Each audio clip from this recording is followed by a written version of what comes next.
Les amis, salut à tous, très heureux de vous retrouver, soyez les bienvenus à Montpellier. Il est né le 26 avril 1991, 32 ans. Monsieur Benjamin Lecomte, le gardien du MHSC, nous attend. C'est l'heure de votre nouvel épisode de l'entretien Free Ligue 1. Benjamin, merci de nous accueillir à la maison. Merci à toi. Première question, merci Pascal. Pascal, merci. Merci Pascal. Les amis, c'est le papa de Benjamin. C'est lui qui lui a dit, fiston, à 12, 13, 14 ans, arrête et va dans les buts. C'est peut-être par là que tu feras quelque chose dans le football. C'est vrai. Est-ce que c'est ça? Et raconte-nous un peu cette histoire, parce que tu étais milieu défensif, axial, ouais, défensif, bon joueur de ballon. Ouais, tout à fait. Mais passionné, pourquoi par le gardien, je sais pas. Mais passionné, et au final, voilà, il suffit de faire des petits tests, une blessure, tu vas dans les buts, ça se passe bien. Peut-être même trop bien, et on te croit pas capable d'être meilleur que les autres gardiens parce que tu es joueur. Voilà, et donc, mais en fin de compte, peut-être que c'était le destin, et ouais, merci à mon père pour ce feeling. Il y a tellement de choses dans toute cette carrière. Quand je t'ai vu débouler en Ligue 1, en plus à l'Atlético Madrid, et puis l'Espagnol Barcelone, je me suis dit on a de la chance. Comment tu as vécu cette expérience? L'Atlético tout d'abord, comment ça s'est fait? Comment s'est fait ce transfert? Comment tu es arrivé là-bas? Comment ça s'est fait, j'en sais rien.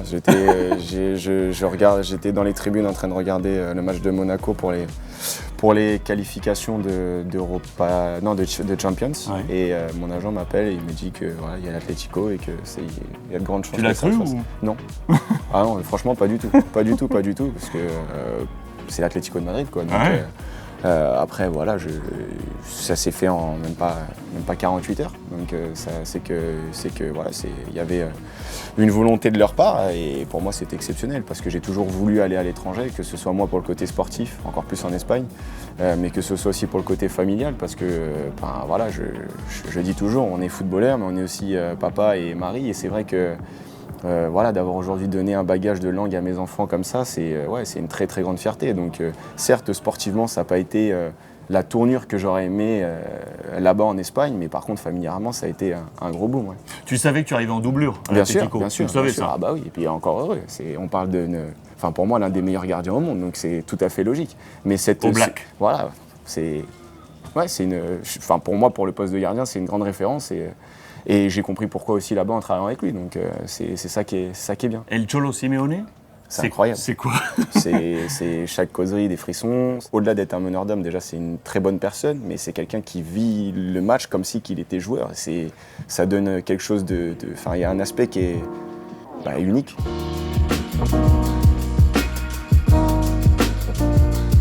Tu appuies sur une notion intéressante, c'est les gens qui accompagnent les professionnels, les entraîneurs, les spécifiques, notamment dans les postes de gardien. Je pense à ce coach que tu as trouvé à Antony avec ton père au tout début pour t'amener sur cette voie aujourd'hui. Je pense à Weber, également du côté de Dijon, et ce travail au pied qui fait que tu es un excellent joueur également de terrain. C'est des hommes qui t'ont marqué? En fait, quand tout va bien, c'est super facile pour tout le monde. Un joueur qui est bon, voilà, on l'aide à continuer à être bon, etc. Quand c'est un petit peu plus compliqué, que pour diverses raisons, il y a moins de gens pour t'aider, bizarrement. Quand je suis parti de Lorient et que j'étais à Dijon, je savais pourquoi j'y allais, j'étais jeune, je voulais jouer, et c'est vrai qu'avec Laurent Weber notamment, on a fait un travail exceptionnel, ce qui m'a permis de faire une très bonne saison et de, entre guillemets, lancer ma carrière. Et une notion intéressante de revenir à Lorient avec Sylvain Ripoll, qui est à ce moment-là le coach, et qui du coup te fait confiance. Avoir un gardien qui joue autant au pied, il y a des coachs, ils sont pas très friands de ça. Donc, du coup, je dois énormément aussi à Christian Gourcuff. Ok. Voilà, je dois énormément à lui parce que moi, c'est vrai que même en signant à Lorient, plus jeune en tout cas, j'avais un profil totalement atypique. C'était pas autant prononcé. C'est pour ça que je disais ça. Et ça m'est arrivé, mais sincèrement, de nombreuses semaines où je mettais pas les gants, je faisais tout avec les joueurs. Parce qu'en fait, il aimait tellement que je joue au pied que s'il manquait quelqu'un, il disait non, mais on a 3 gardiens, Ben, tu vas sur le terrain, tu les remplaces. Et moi, je passais des semaines, je mettais pas les gants. Il s'est pas frité avec Pascal? Ah non, et même pas. Mais pour le coup, c'est vrai que même moi, je me disais, c'est vrai que potentiellement, j'aurais peut-être pu... Tu t'es posé la question, même en étant dans ce chemin de professionnel, tu t'es reposé la question? Bien sûr, après, c'est pas du tout le même métier. Être joueur de champ, c'est très compliqué. Mais c'est vrai que quand tu commences à faire des semaines et à prendre goût, tu te dis, c'est vrai que ça pourrait exister, un petit double poste, ça pourrait être pas mal. Tu serais le premier. Ouais, mais c'est vrai que voilà, ça fait partie des choses qui ont encore plus poussé sur l'idée de jouer et d'être joueur. Et c'est pour ça que ouais, je changerai pas mon style pour n'importe qui.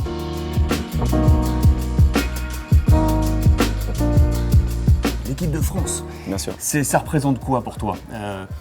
Tu vas me parler de fierté, tu vas me parler... La première fois que C'est tu as même été pas, appelé, comment ça s'est passé? même dire la fierté, c'est pas assez fort. Je pense que n'importe qui, quand on est fan de foot, comme on l'est quand on veut devenir professionnel, pour moi, le Graal ultime, c'est l'équipe de France. Juste en dessous, c'est la Ligue des Champions. Voilà. Pour te dire, moi, j'ai toujours rêvé de faire la Ligue des Champions. Et bizarrement, j'ai beaucoup moins rêvé d'être en équipe de France parce que ça te paraît tellement loin que, bon, voilà quoi, il y en a trois. Hein. Enfin, tu es avec tous les nouveaux champions du monde et c'est quelque chose. Et puis l'accueil que j'ai eu, enfin voilà, tu te dis, ah bon, bah, si là-haut c'est comme ça, on va essayer de continuer de se battre pour y retourner parce que c'est exceptionnel. Le groupe, il est top et c'est pas pour rien que ça fait des années que l'équipe de France, elle performe aussi. Benjamin, cette maison montpelliéraine, en 2 étapes. La première étape, raconte-nous cette première étape. Avec Lorient, on descend en Ligue 2. Donc moi, voilà, pour essayer de continuer ma progression, je vais absolument rester en Ligue 1. Et il y a Montpellier qui se manifeste. Et en fait, de là, bah, je pense que je tombe avec les bonnes personnes, que ce soit avec le coach Michel ou que ce soit avec Teddy Richert. Ouais. Lui, il m'a fait performer. Je pense que voilà, j'ai beaucoup travaillé avant aussi quand c'était à Lorient avec Patrick. Mais là, on est passé dans un autre domaine et qui a fait que je pense qu'il a été encore plus cherché au fond de moi tous les petits détails que je pouvais améliorer et qui faisaient que je pouvais me rendre encore plus décisif. Et c'est vrai que ouais, il m'en a fait chier, Teddy, mais Teddy, on t'embrasse. Voilà. Mais justement, je pense que c'est aussi parce qu'il sait que je suis un gros travailleur et que pour ça, je râle pas. Et j'ai beaucoup de défauts, mais je suis pas quelqu'un de susceptible. Donc tu peux me rentrer dedans, il n'y a aucun souci. Et je pense qu'il avait compris ça et c'est pour ça que ça a aussi bien marché tous les deux aussi. Et ce retour à la maison, qui a une particularité folle, c'est cette histoire du coup de fil avec la famille Nicolin, avec Loulou, et cette signature qui se doit se faire, et la disparition de Loulou, c'est ça. La veille de ta signature. Le lendemain. Le lendemain, oui, lendemain, pardon. Ouais. Le lendemain. La veille, tu Et je vois exactement la veille, je suis avec lui au téléphone et je dois aller manger avec lui le midi et mes agents. Et voilà, il se passe ce qui se passe. Et c'est vrai que bah, c'est pas les mots, c'est dingue parce que c'est vrai que moi je l'ai dit, c'est une des raisons aussi pourquoi je voulais venir ici parce que bah, c'est des personnages du football français qui te donnent envie d'aller dans un club. Un petit message pour terminer, pour boucler, parce qu'on a parlé de Pascal. Tu dirais quoi à Pascal là?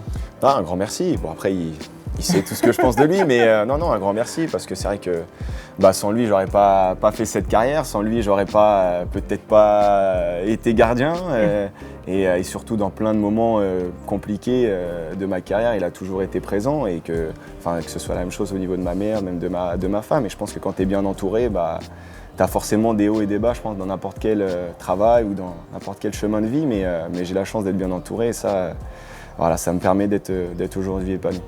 Je boucle la boucle. Merci Pascal. Pascal, merci. Merci Benjamin. Merci à toi.